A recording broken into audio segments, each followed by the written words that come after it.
High বন্ধুরা, সবাই কেমন আছেন? মজা লাইফস্টাইলের মধ্যে অনেক ছেড়ে এই যে একটু দুপুর হয়ে গেছে এখন, আর ভাত রাত খাওয়া দাওয়ার পর একটু টাইম পেয়েছি ভিডিও করার জন্য। আর কালকে আমরা গিয়েছিলাম, মেলা গিয়েছিলাম, ওইখানে কিছু কেনাকাটা করলাম, তাই আপনাদেরকে দেখাতে নিয়ে এলাম। আপনারা দেখুন, দেখাচ্ছি কালকে কি কি নিয়ে আসছে আমি দেখাচ্ছি। দেখাচ্ছি ওখানে না খুব সস্তায় সস্তায় জিনিস পাওয়া যায়, আমার তো ভালোই লাগছে।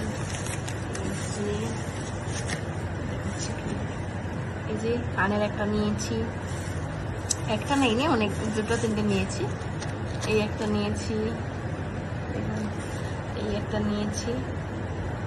আর ভালো লাগলে আমাকে বলবেন, কমেন্ট করে জানাবেন। আর এই আমার মেয়ের একটা চুড়ি নিয়েছি। এই চুড়িগুলো আমাদের ওখানে খুঁজছিলাম অনেকদিন থেকে, তো পাইনি, সত্যি কথা বলতে আমি অনেকদিন থেকেই খুঁজছিলাম। আর এই একটা পাপোশ নিয়েছি, দেখুন পাপোশটা ভালো লেগেছে না? আর ওই যে এটা হচ্ছে, পাপোশটা হচ্ছে 30 টাকা নিয়েছে, দেখুন 30 টাকার। এই কানেরগুলো তো 50 টাকা করে নিয়েছে। আর আপনাদেরকে দেখাচ্ছি, ওই আমি আরেকটা তড়কা পেলিয়ে নিয়েছিলাম কালকে, আজকেই রাতে তড়কা তুলে করছিলাম, তাই জন্য আর আপনাদেরকে দেখাইনি। আর এই যে দেখুন, এটা নিয়েছি মেলাতে,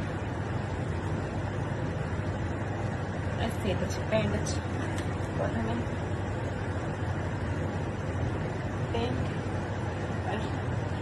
প্রথমে যখন আমি অনেক কিছু কেনাকাটা অনেক কিছু বলতে সেরকম ঘুরছিলাম তো মেলার মধ্যে, তারপরে দেখলাম যে ভাবলাম যে একটু পয়সাটা বেড়েছে, তো আমি এই প্যান্টটা নিয়ে নিই। তখন আমি প্যান্টটা 150 টাকায় প্যান্টটা দোকানে ঘুরতে ঘুরতে নিলাম। তারপরে আর এইটা হচ্ছে ঝুলানো ছিল এই টি শার্টটা, আমার এত ভালো লেগেছে, সেটের মধ্যে হয়ে গেছে তো, তাই জন্য ভাবলাম যে দুটোই নিয়ে নিই, তাহলে সেটে হয়ে যাবে, তাহলে ভালো লাগবে। হ্যাঁ, আর ওরা আমাকে বলছে তুই কখন গেছিস, আমাকে বলি না তো, আর আমি হলে নিতাম ওরকমে। বলে আমি নিজেই জানি না যে আমি পাবো, সত্যি কথা বলতে। দেখুন টি শার্টটা এত ভালো লেগেছে, এত ভালো লেগেছে, দারুণ। আর এই যে আমার মেয়ে একটা খেলনার জিনিস নিয়েছে, আর ওই ব্রাশ নিয়েছে একটা, ব্রাশটা কোথায় রেখে দিয়েছে তো জানি না, পরে দেখাবো। আর আবার একদিন মেলা যাবো রাষ্ট্রের দিকে, তখন আবার দেখাবো আপনাদেরকে কি কি নিয়েছি। এটা